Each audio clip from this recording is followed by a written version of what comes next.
আসসালামু আলাইকুম মোৰ মা ভনীসকল, অসমীয়া ইছলামিক চেনেলটিলৈ আপোনালোকক স্বাগতম জনাইছোঁ। আশা কৰিছোঁ সকলোৱে ভালে আছে। আল্লাহৰ ৰহমতত ময়ো ভালে আছোঁ। প্ৰথমে মোৰ ফালৰ পৰা সকলোকে ৰমজান মুবাৰক।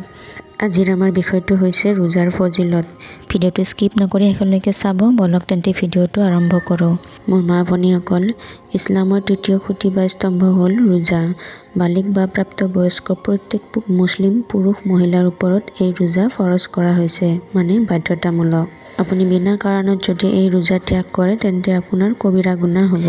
ৰোজাৰ শব্দৰ অৰ্থ হ'ল জ্বলাই দিয়া।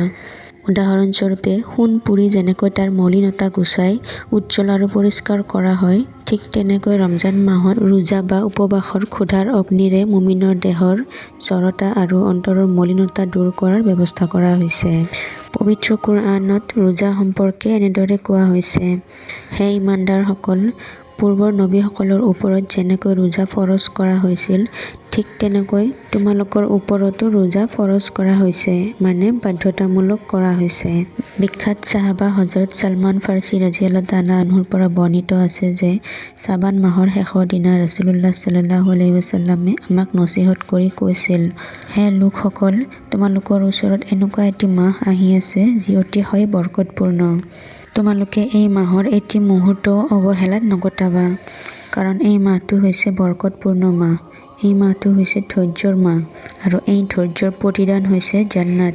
এই মাহত যিয়ে আল্লাহ তাআলাৰ সন্তুষ্টি অৰ্জনৰ কাৰণে কোনো নফল ইবাদত কৰিব, তেওঁ অন্য মাহত ফৰজ আদায় কৰাৰ সমান সওৱাব পাব। আৰু যিয়ে এই মাহত ফৰজ আদায় কৰিব, তেওঁ অন্য মাহৰ তুলনাত ৭০ গুণ ফৰজ আদায় কৰাৰ সমান সওৱাব পাব। এই মাহটো হৈছে সহানুভূতিৰ মাহ। এই মাহত ইমানদাৰসকলৰ ৰুজিত বৰকত দিয়া হয়। আমাৰ বহু সংখ্যক লোক এনেকুৱা আছে যিয়ে ভাবে এই মাহটো হৈছে ভাল ভাল খাদ্য খোৱাৰ মাহ। তেনেকুৱা নহয় মোৰ মা ভনীসকল। এই মাহটো হৈছে ইবাদত কৰি কৰি নিজকে ভাগৰুৱাই পেলোৱাৰ মাহ। মোৰ কথাখিনি আপোনালোকে বুজি পাইছে বুলি মই আশা কৰিছোঁ। কিবা বুজি নাপালে কমেণ্টত জনাব। মোৰ কাৰণে দোৱা কৰিব। আসসালামু আলাইকুম। এনেকুৱা ভাল ভাল ভিডিঅ' আগলৈ চোৱাৰ বাবে আমাৰ চেনেলটো ছাবস্ক্ৰাইব কৰিব। কাষতে থকা বেল আইকনটো প্ৰেছ কৰি দিব।